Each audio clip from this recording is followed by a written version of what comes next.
레위기 26장 1에서 46절 말씀입니다. 26장.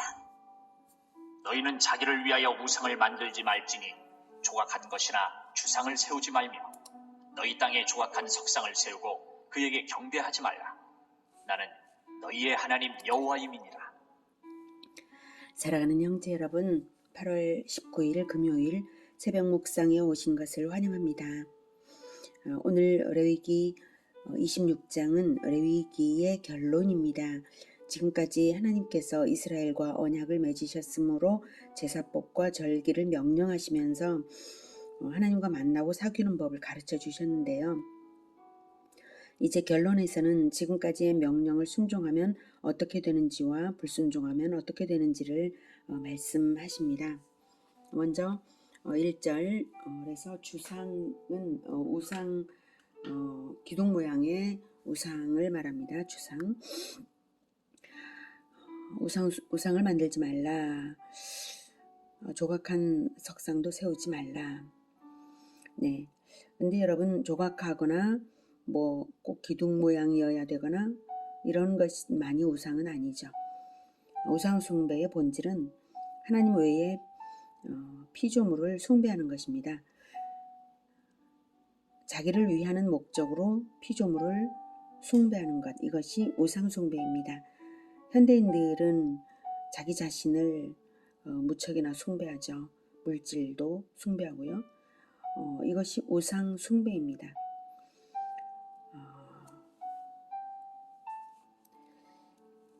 이 세상 신이 사람들을 혼미하게 하여서 자기를 숭배하고 물질을 숭배하는데 빠져 있습니다. 그러나 신은 오직 하나님뿐이시죠. 하나님은 스스로 있는 자이십니다. 하나님이 주권자 되시기 때문에 오직 하나님만 섬겨야 합니다. 사람을 사랑하는 것, 이웃을 사랑하는 것도 하나님을 위하여 하나님을 사랑하기 때문에 사랑하는 것이 온전히 이웃을 사랑할 수 있습니다. 하나님을 사랑할 때 이웃도 올바르게 사랑할 수가 있는 것입니다. 2절. 너희는 내 안식일을 지키며 내 성소를 경외하라. 나는 여호와임이라. 네, 안식일을 지키는 것은 하나님을 섬기는 기본입니다. 안식일은 하나님의 자녀이기 때문에 아버지이신 하나님께서 6일간 창조하시고 7일째 안식하셨으므로 똑같은 것으로서 하나님을 기념해 드리는 것이고, 하나님께서 영원한 안식을 주셨으므로 또 그렇게 기념해 드리는 것입니다. 그리고 안식일 없이 예배 없고 예배 없이 안식 없습니다.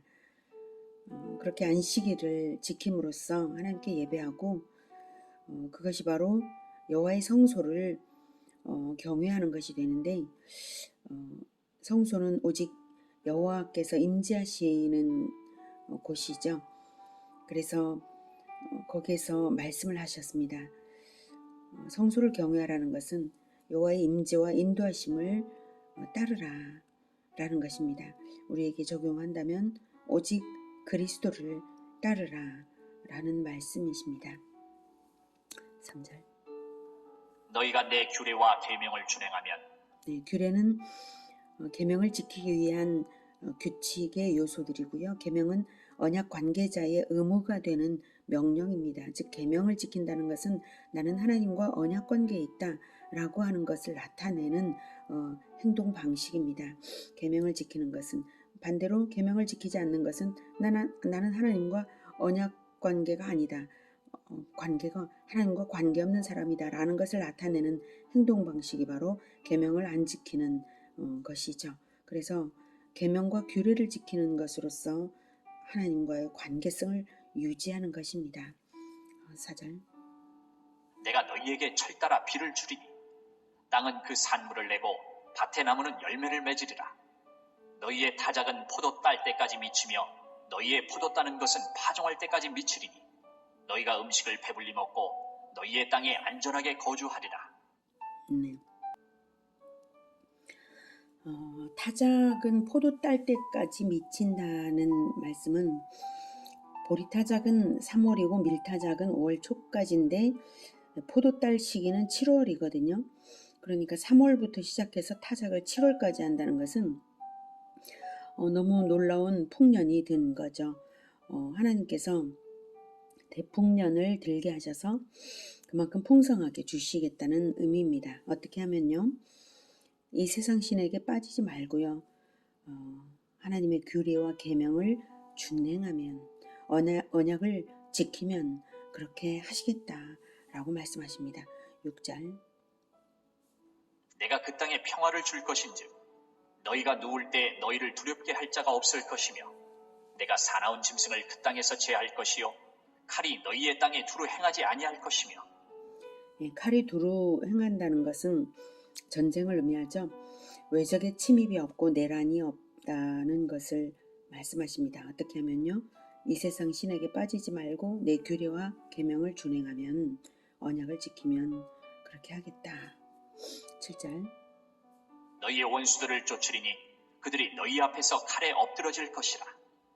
또 너희 다섯이 백을 쫓고 너희 백이 만을 쫓으리니 너희 대적들이 너희 앞에서 칼에 엎드러질 것이며 내가 설령 적군이 침입한다 할지라도 대승을 거두게 하겠다라는 말씀이시죠. 다섯이 백을 쫓고 이런 건 거의 기적적인데 백이 만을 쫓고 기적적인 그러한 승리를 주겠다고 하셨는데요. 구약 성경에 보면 거의 모든 승리를 하게 하시는 거의 모든 전쟁들이 거의 불가능한 그러한 승리들을 늘 이스라엘에 하나님께서는 주셨습니다. 그래서 이것이 결코 과장이 아니라 하나님께서 그렇게 하시겠다고 하시는 대로 하십니다. 어떻게 하면요. 우상에 빠지지 말고 하나님의 계명을 준행하여서 언약을 지키면 그렇습니다. 9절 너희를 돌보아 너희를 번성하게 하고 너희를 창대하게 할 것이며 내가 너희와 함께한 내 언약을 이행하리라. 너희는 오래 두었던 묵은 곡식을 먹다가 새 곡식으로 말미암아 묵은 곡식을 치우게 될 것이며. 하나님께서 돌보아 번성하게 하고 너희를 창대하게 하고 너희와 함께한 내 언약을 이행하리라. 너희와 함께한 내 언약을 이행하리라. 계속해서 함께 계시겠다. 이 뜻이시죠. 그리고 임마누엘의 약속을 지키겠다 이 뜻입니다. 자기 백성과 함께 하시는 하나님 임마누엘이죠. 그래서 임마누엘로 오실 그리스도를 보내겠다라는 뜻도 이 말씀에는 들어있습니다. 10절에 오래 두었던 묵은 곡식을 새 곡식으로 말미암아 치우게 된다는 것은 굶을 일이 한 번도 없다 이 뜻이시죠. 식량이 남아둔다라는 것입니다. 계명을 지키면 언약을 지키면 그렇다는 것입니다. 11절 내가 내 성막을 너희 중에 세우리니 내 마음이 너희를 싫어하지 아니할 것이며. 하나님의 성막은 하나님의 임재의 처소입니다. 즉 하나님께서 같이 살겠다는 뜻이죠. 이것이 최고의 축복입니다. 성막을 세운다는 것으로서 구약시대 때는 임마누엘을 체험시키셨는데 신약시대 때는 하나님 자체이신 예수님께서 직접 몸으로 오셔서 임마누엘 하셨습니다. 그리고 내 마음이 너희를 싫어하지 아니할 것이다. 사랑하여서 함께 살겠다. 어떻게 하면요. 이 세상 신에게 빠지지 말고 계명을 준행하면. 12절 나는 너희 중에 행하여 너희의 하나님이 되고 너희는 내 백성이 될 것이니라. 이것이 언약의 본질이고 영원한 관계성입니다. 언약은 사실은 관계성입니다. 구원은 관계성입니다. 나는 너희의 하나님, 너희는 내 백성, 이 관계로 계속 가는 것, 이것이 구원입니다. 하나님이 영원하신 분이기 때문에 이 관계는 영원하고요. 이 약속을, 이 언약을 이스라엘에게 주셨지만 이스라엘의 후손으로 태어난 그리스도를 우리는 믿음으로써 믿음의 후손으로 이 관계성을 이어받은 자들입니다. 13절 나는 너희를 애굽 땅에서 인도해내어 그들에게 종된 것을 면하게 한 너희의 하나님 여호와이니라. 내가 너희의 멍에의 빗장을 부수고 너희를 바로 서서 걷게 하였느니라. 네. 애굽에서 인도하여 구원해 내셨기 때문에 그걸 전제로 해서 이 명령을 주시는 것이고 이 축복도 주시는 것이고 또 출애굽의 그 구원을 기억한다면 하나님께서 약속하시는 이 모든 것들이 분명하게 이루어질 것이다. 우리가 언약대로 한다면 반드시 이루어질 것이다 라는 것을 알 수 있지 않냐 이런 뜻이시죠. 14절. 그러나 너희가 내게 청종하지 아니하여 이 모든 명령을 준행하지 아니하며 내 규례를 멸시하며 마음에 내 법도를 싫어하여 내 모든 계명을 준행하지 아니하며 내 언약을 배반할진대. 네. 규례를 멸시하면 하나님을 배반하는 것입니다. 계명을 준행하지 않으면 언약은 깨뜨려지는 것입니다. 규례는 무엇이고 계명은 무엇인가 하는 것을 조금 말씀드려 본다면 예를 들어서 안식일을 지키라 라는 계명에 대해서 안식일을 계명을 지키기 위한 규례는 노동금지 규례가 있었습니다. 노동금지 자체가 안식일의 목적은 아니죠. 안식일 계명의 목적은 아니죠. 그러나 안식일 계명을 지키기 위해서는 노동금지가 필요해서 노동금지의 규례가 있었던 것이죠. 법도란 영원한 안식을 주신 하나님께 안식함으로써 예배하는 법도인 것입니다. 그래서 안식일을 지키라는 계명의 목적은 영원한 안식을 주신 하나님께 안식함으로써 예배하라라는 이 목적인 것입니다. 그래서 이것은 언약을 하나님은 우리의 하나님이시고 우리는 하나님의 백성이다라는 이 언약 관계를 계명으로서 나타내는 것이고 계명을 지키기 위해서는 규례를 지키는 것이다. 이것을 알 수가 있습니다. 그래서 계명의 바탕이 되는 정신은 법도, 계명을 지키는 행동 규칙은 규례입니다. 언약 관계가 되면 계명을 지키는 의무가 반드시 있는 것이고요. 그래서 언약 백성은 안식일 계명을 지킬 의무가 있고 영원한 안식을 주신 하나님을 안식으로서 예배하는 법도이고 노동금지 규례를 지켜야 그 법도를 지키게 되어서 계명을 어기지 않은 것이 되는 것입니다. 자, 16절. 내가 이같이 너희에게 행하리니 곧 내가 너희에게 놀라운 재앙을 내려 폐병과 열병으로 눈이 어둡고 생명이 쇠약하게 할 것이요 너희가 파종한 것은 헛되리니 너희의 대적이 그것을 먹을 것임이며.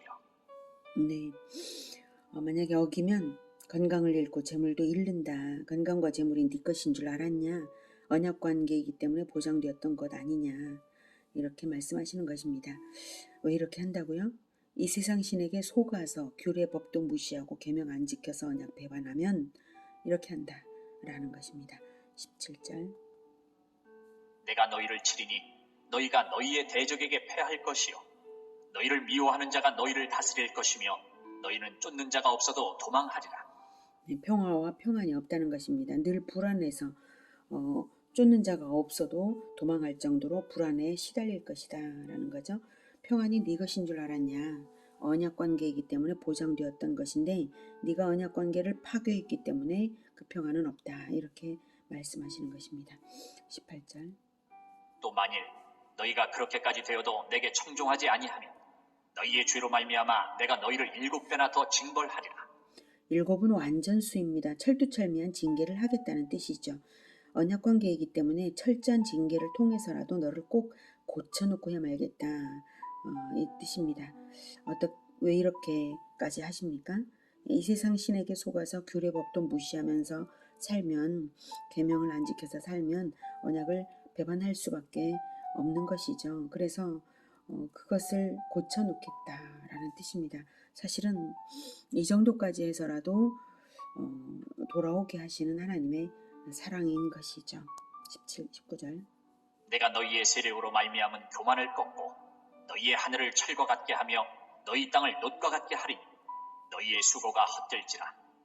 땅은 그 산물을 내지 아니하고 땅의 나무는 그 열매를 맺지 아니하리라. 네, 비가 내리지 않게 하늘문을 닫아 걸겠다는 뜻이죠. 땅은 가뭄으로 금속처럼 될 것이라는 말씀이에요. 농작물 생산이 네 것인 줄 알았냐? 언약 관계이기 때문에 보장되었던 것이다. 그런데 왜 내 계명을 무시하고 언약을 배반하냐 이 뜻입니다. 21절. 너희가 나를 거슬러 내게 청종하지 아니할진대 내가 너희의 죄대로 너희에게 7배나 더 재앙을 내릴 것이라. 내가 들짐승을 너희 중에 보내리니 그것들이 너희의 자녀를 움키고 너희 가축을 멸하며 너희의 수요를 줄이리니 너희의 길들이 황폐하리라. 네, 양식이 없으면 맹수들이 민가에 침범해서 가축과 사람을 해치게 되죠. 맹수들도 먹을 게 필요하니까 그렇게 들짐승들을 이제 보내겠다라는 의미이기도 하고요. 21절에서 너희의 죄대로 너희에게 7배나 더 재앙을 내릴 것이라 이렇게 말씀하시는데 너희의 죄가 무엇인지 짐작하게 하는 말씀입니다. 즉 자녀들에게 그리고 너희의 수요를 줄이겠다 이런 말씀을 하시는데 바로 이제 너희가 너희의 죄로 자녀들의 생명을 끊고 그리고 너희의 수요가 오히려 줄어드는 그런 일들을 하지 않았냐 이 뜻이죠. 즉 하나님의 영적인 그런 생명들을 끊고 하나님의 말씀을 가르치지 않고 자녀들도 우상 숭배를 하게 하고 결국 너희들의 구원받은 자의 수요가 줄어들어서 결국은 이런 일들을 하나님께서 동일한 것을 더욱 징벌로 주신다는 뜻입니다. 하나님께서는 행한 대로 갚으시는 그 원칙대로 하시는 것입니다. 23절. 이런 일을 당하여도 너희가 내게로 돌아오지 아니하고 내게 대항할진대 곧 나도 너희에게 대항하여 너희 죄로 말미암아 너희를 7배나 더 치리라. 네, 이런 일을 당하게 하시는 목적은 이런 일은 앞부분의 모든 내용들이죠. 이런 일을 당하게 하시는 목적은 내게 돌아오기를 바라시는 것입니다. 내게 돌아오지 아니하고 내게 대항할진대 이 뜻이 뭐예요? 제발 돌아오라. 이 간절함이 이 말에 포함되어 있습니다. 결국 사랑 때문에 하나님은 사랑하시기 때문에 이렇게 철저한 징계를 하시겠다는 말씀입니다. 언약 관계를 하나님은 결코 버리지 못하십니다. 언약 관계를 하나님은 반드시 언약을 지키셔야만 이루셔야만 되실 분이시기 때문에 그 언약 관계를 버리지 못하시고 징계를 철두철미하게 줘서 꼭 돌아오게 하시겠다는 뜻입니다. 물론 이 철저한 징계 속에서 진정으로 하나님의 백성인 사람들은 회개하게 되겠죠. 그리고 하나님의 백성이 아닌 자들, 믿음을 버리고 하나님께 끝까지 대적하는 자들은 죽음을 당할 수밖에 없을 것입니다. 25절. 내가 칼을 너희에게로 가져다가 언약을 어긴 원수를 갚을 것이며 너희가 성읍에 모일지라도 너희 중에 연병을 보내고 너희를 대적의 손에 넘길 것이며. 네, 칼은 외적의 침략을 의미하는 것이고요. 외적의 침략을 당해서 언약을 어긴 것이 원수가 된 것이기 때문에 원수를 갚겠다 이렇게 표현하고 있습니다. 연병, 전염병이고요. 네, 26절.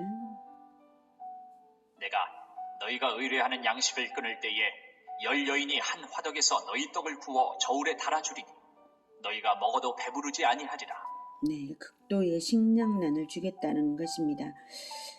떡을 구워서 저울에 달아서 줄 만큼 그런 거죠. 밥 공장에서 일정한 크기로 배급하는 그런 것입니다. 얼마나 기아에 시달리겠습니까? 27절. 너희가 이같이 될지라도 내게 청종하지 아니하고 내게 대항할진대 내가 진노로 너희에게 대항하되 너희의 죄로 말미암아 7배나 더 징벌하리니 너희가 아들의 살을 먹을 것이요 딸의 살을 먹을 것이며. 네, 내게 청종하지 아니하고 내게 대항할진대 이같이 될지라도 청종하지 아니하고 하나님은 간절히 제발 좀 내 말을 들으라. 하나님의 말씀을 들으라고 간절히 우리를 찾고 계십니다. 그런데도 하나님의 말씀을 듣지 않고 대항한다면 결국 7배나 징벌하리라고 다시 완전 수칠이 나오죠. 철두철미하게 징벌하리라고 하십니다. 아들의 살을 먹고 딸의 살을 먹을 정도로 징벌을 하겠다고 하시는데 정말로 열왕기하 6장에 보면 자녀의 살을 먹을 정도의 그 기아가 있었습니다. 근데 그때에도 이스라엘의 왕이 온전히 하나님께 돌아오지 못한 그러한 모습을 보여주고 있습니다. 열왕기하 6장 24에서 33절 보면 이후에 아람왕 베나다시 그의 온 군대를 모아 올라와서 사마리아를 애워싸니 아람 사람이 사마리아를 애워싸므로 성중이 크게 줄여서 나귀머리 하나에 은 80세겔이요 비둘기똥 4분의 1갑에 은 5세겔이라 하니 이스라엘 왕이 성 위로 지나갈 때에 한 여인이 외쳐 이르되 나의 주 왕이여 도우소서. 왕이 이르되 여호와께서 너를 돕지 아니하시면 내가 무엇으로 너를 도우리야? 타작마당으로 말미암아 하겠느냐? 포도주 틀로 말미암아 하겠느냐? 하니라. 또 이르되 무슨 일이냐? 하니 여인이 대답하되 이 여인이 내게 이르기를 내 아들을 내놓아라. 우리가 오늘 먹고 내일은 내 아들을 먹자 하매 우리가 드디어 내 아들을 삶아 먹었더니 이튿날에 내가 그 여인에게 이르되 내 아들을 내놓아라. 우리가 먹으리라 하나 그가 그의 아들을 숨겼나이다. 하는지라. 왕이 그 여인의 말을 듣고 자기 옷을 찢으니라. 그가 성 위로 지나갈 때에 백성이 본즉 그의 속살에 굵은 배를 입었더라. 왕이 이르되 사바스의 아들 엘리사의 머리가 오늘 그 몸에 붙어 있으면 하나님이 내게 벌 위에 벌을 내리실 줄로다. 하니라. 그때에 엘리사가 그의 집에 앉아있고 장로들이 그와 함께 앉아있는데 왕이 자기 처소에서 사람을 보냈더니 그 사자가 이르기 전에 엘리사가 장로들에게 이르되 너희는 이 살인한 자의 아들이 내 머리를 베려고 사람을 보내는 것을 보느냐? 너희는 보다가 사자가 오거든 문을 닫고 문 안에 들이지 말라. 그의 주인의 발소리가 그의 뒤에서 나지 아니하느냐? 하고 무리와 말을 할 때에 그 사자가 그에게 이르니라. 왕이 이르되 이 재앙이 여호와께로부터 나왔으니 어찌 더 여호와를 기다리리요? 네, 이스라엘 왕이 하나님의 징계를 받을 때에 오히려 하나님께 회개하지 못하고 오히려 하나님의 사람인 엘리사에게 보복을 하겠다라고까지 말을 하는 그러한 어리석음을 보여주고 있습니다. 하나님의 종 때문에 이런 일들이 벌어지고 있다, 이렇게 생각을 하는 것이죠. 얼마나 하나님을 모르고 살았는지 벌을 받아도 깨닫지 못하는 어둠입니다. 이것이 진짜 저주 상태인 것입니다. 이런 징계를 받음에도 불구하고 오히려 교만하고 하나님을 대적함으로써 그들이 징계받아 마땅한 자들임을 더욱 확인할 수 있는 것입니다. 그래서 이렇게 해서 징계는 더욱 혹독하고 극심해지게 되겠죠.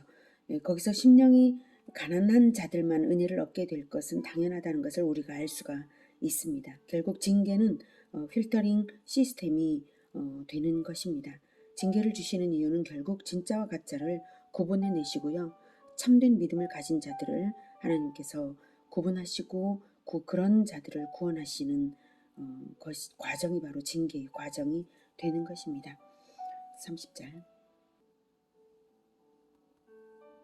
내가 너희의 산당들을 헐며 너희의 분향단들을 부수고 너희의 시체들을 부서진 우상들 위에 던지고 내 마음이 너희를 싫어할 것이며 내가 너희의 성읍을 황폐하게 하고 너희의 성소들을 황량하게 할 것이요 너희의 향기로운 냄새를 내가 흠양하지 아니하고. 네, 너희의 산당들을 헐며 너희의 분향단을 부수고, 산당들 그리고 분향단, 우상들 전부 애초에 이스라엘이 가나안 우상을 깨뜨리라고 처음부터 가나안을 주실 때부터 그렇게 하셨는데 남겨두었던 것들이죠. 그래서 자기들이 우상을 숭배하게 된 것입니다. 결국은 그래서 초기의 타협은 최후의 배신으로까지 가게 된 것입니다. 그래서 성읍을 황폐하게 하시겠다고 하시고요.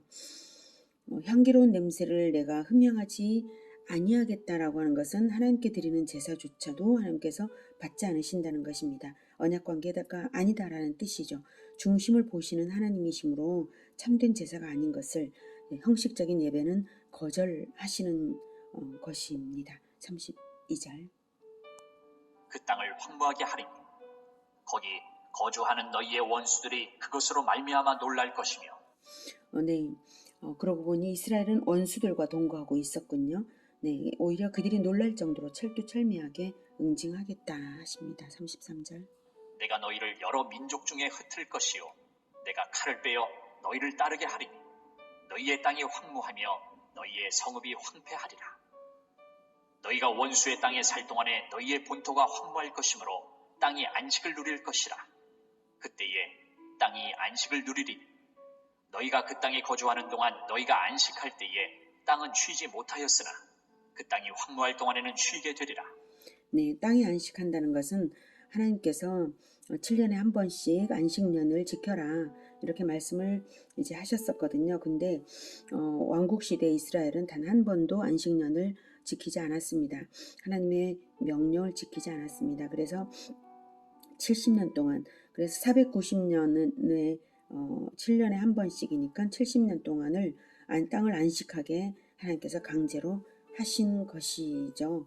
예, 보란 듯이요. 그래서 너희가 원수의 땅에 살 동안에, 즉 너희가 포로로 잡혀갈 것인데 거기에서 살 동안에 땅은 쉬고 너희들은 포로가 될 것이다. 쉬지 못할 것이다. 이렇게 말씀을 하고 계십니다. 계속되는 징계를 지금까지 계속 받았으면서도 돌아오지 않으면 결국 가나안 땅에서 추방시킨다는 뜻입니다. 이 가나안 땅을 너희에게 준 것이 내 언약 관계에서 줬는데 언약을 배반하면 추방하겠다. 너무나 당연한 말씀이십니다. 북왕국 이스라엘은 그래서 아수르에게 정복당했고요. 남왕국 유다는 바벨론에게 정복당해서 바벨론에게 잡혀가서 이제 살았습니다. 70년 포로 생활 후에 귀환을 했는데 이런 것들을 생각할 때 하나님께서 전쟁을 주시거나 이럴 때는 이제 정말 하나님께서 오랜 기다림 끝에 결국 이렇게 주신다는 것을 알 수가 있습니다. 주후 70년에 로마에 의해서 예루살렘 멸망이 되고 나라 없이 2차 대전까지 쭉 돌아다녔던 이스라엘은 예수 그리스도를 죽임으로써 언약을 배반했기 때문에 그런 일들이 있었던 것이죠. 네, 36절.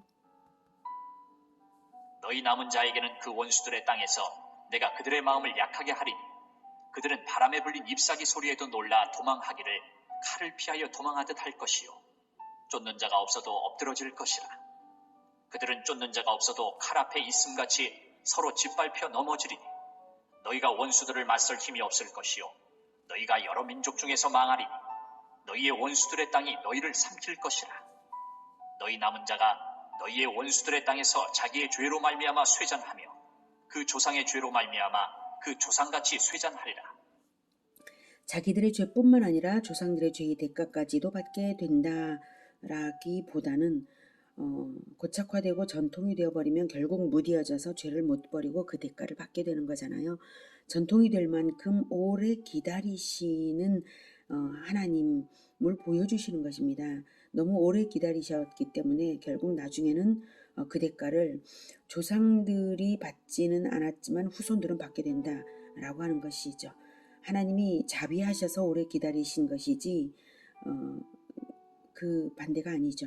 그 공의의 심판이 양보되는 만큼 공의의 기준이 바뀌는 것이 아니라 공의의 심판이 양보된 만큼 나중에 반드시 공의대로 심판이 있다라고 하는 것을 알 수가 있습니다. 40절.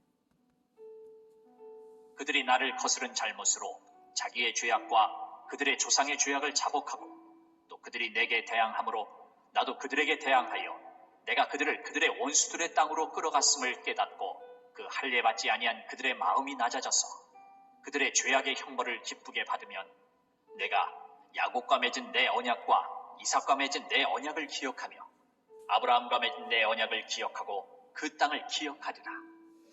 네, 드디어 형벌을 기쁘게 받을 만큼 회개의 태도가 나타날 때에 그때 아브라함 때부터의 그 언약대로 하겠다. 포로 귀환도 시키겠다.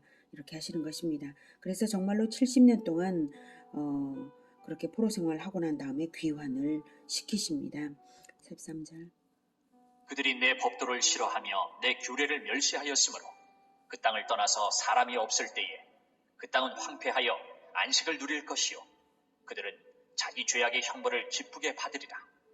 그런즉 그들이 그들의 원수들의 땅에 있을 때에 내가 그들을 내버리지 아니하며 미워하지 아니하며 아주 멸하지 아니하고 그들과 맺은 내 언약을 폐하지 아니하리니 나는 여호와 그들의 하나님이 됨이니라. 내가 그들의 하나님이 되기 위하여 민족들이 보는 앞에서 애굽 땅으로부터 그들을 인도하여낸 그들의 조상과의 언약을 그들을 위하여 기억하리라. 나는 여호와이니라. 이것은 여호와께서 시내산에서 자기와 이스라엘 자손 사이에 모세를 통하여 세우신 규례와 법도와 율법이니라. 네, 하나님께서 언약을 폐하지 아니하리니라고 말씀을 하십니다. 그들과 맺은 내 언약을 폐하지 아니하리니 나는 여호와 그들의 하나님이 되기 때문에 이런 정도로 언약을 어기면 행하겠다라고까지 하시는 것입니다. 반드시 그 언약을 기억하여서 반드시 그것을 이루시겠다는 하나님의 분명한 그러한 결단을 우리가 보고 있습니다. 이렇게 해서 정말로 70년 포로 생활 이후에 약 5만여 명의 포로 귀환이 있었습니다. 여기서 잠깐 우리가 이스라엘 공동체에 대한 하나님의 축복과 저주가 이러한 것을 봤는데요. 개인들은 어떨까요? 하나님은 일개 개인 속에서 민족을 보시고 민족을 한 개인처럼 부르시는 분이십니다. 아브라함을 부르실 때에 이스라엘 전체를 부르신 것이고 다윗 왕 하나를 보시고 이스라엘 왕정 때 부강했었죠. 이스라엘이 왕 하나를 보시고 전체를 축복하시고 징벌하실 때도 전체가 징계 속에 들어갑니다. 그리고 나서는 걸러내시는 것입니다. 징계를 통해서. 징계는 필터링 시스템입니다. 깔때기 역할이 되어가지고 진짜 믿음만 남게 되는 것입니다. 결국은 그렇습니다. 그래서 평안할 때에 하나님께서 은혜를 베푸실 때에 그때 미리 그 징계 시스템에 들어가기 전에 미리 하나님의 언약을 올바로 배우고 언약을 잘 지키는 것이 가장 지혜로운 것입니다. 하나님이 잘해 주실 때에 우리도 잘하는 것이 가장 지혜로운 것입니다. 그래서 이스라엘은 결국 5만 명만 돌아왔습니다. 이스라엘 수백만 명이 죽고 그 징계 속에서 다 죽고 5만 명만 돌아온 것입니다. 그 귀한 자들은 그 중에서 회개하며 은혜를 간구하는 자들이었겠죠. 이 모든 과정에서 언약을 배반하는 것을 회개하지 않는 자들은 영원한 죽음으로 들어가는 것을 우리가 생각해야 하겠습니다. 이 세상 신에서 속아서 혼미한 채로 살면 결국 완전한 회개를 이끌어내기 위해 철두철미 징계하십니다. 우리는 미리 잘하는 사람들이 되어야 하겠습니다. 처음부터 미리미리 성경 배우고 하나님의 계명 법도 이것이 무엇인가 어떤 규례를 어떻게 지켜야 하는가 우리에게 어떻게 적용해야 올바른가 생각하고 배우고 생각하고 지켜야 하겠습니다. 어둠 속에 들어설 때 우리가 세상 신에게 속아서 혼미하게 될 때에 우리는 어두운 곳에 들어가면 자동적으로 전등 버튼을 눌러서 불을 켜죠. 그런 것처럼 혼미하게 되어서 내가 어떻게 해야 할지를 잘 모르겠을 때 그럴 때는 자동으로 버튼을 켜야 됩니다. 빛의 버튼을 켜야 됩니다. 예수님은 어떻게 하셨지? 이 신호를 자신에게 주어야 합니다. 빛의 버튼, 진리의 버튼을 누르면서 예수님을 늘 따르는 그러한 지혜로운 우리 모두가 되기를 기원합니다. 기도하겠습니다. 하나님, 우리를 언약관계로 불러주시고 하나님의 계명을 주신 것 정말 감사합니다. 예수님께서 우리에게 언약의 피로써 관계 맺어주시고 예수님이 사랑하신 것처럼 예수님의 방법으로 예수님처럼 서로 사랑하라는 그 계명을 주셨사오니 우리가 예수님을 날마다 따르겠습니다. 어떤 상황에서든지 예수님은 어떻게 하셨지 이 생각을 하면서 따를 수 있도록 주님 우리를 도와주시옵소서. 그리고 끝까지 우리 주 예수님을 따라서 언약을 완전히 이루실 하나님을 기대하겠습니다. 다시 오실 예수님을 기다리겠습니다. 예수 그리스도 이름으로 기도드립니다. 아멘. 이어지는 시간은 개인 기도 시간입니다.